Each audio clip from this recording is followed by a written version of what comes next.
So, you want to learn about Punnett squares.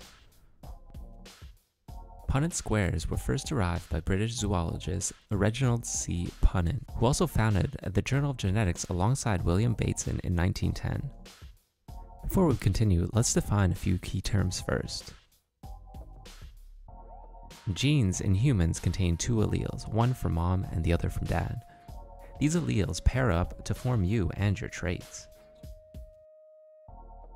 Genes can either be dominant or recessive. The dominant alleles generally mask the expressions of the recessive alleles. In this example, we see that the dominant allele is masking the recessive trait of red hair.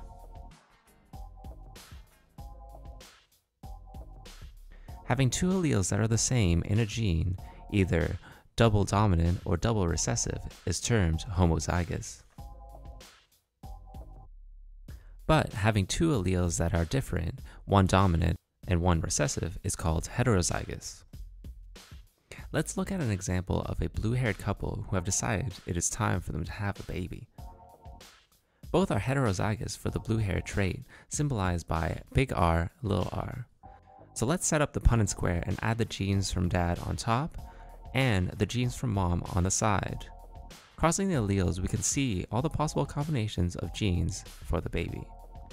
Either big R, big R, big R, little r, or little r.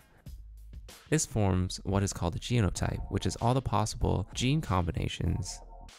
But since we know that big R is dominant, it gets expressed no matter what the other allele is.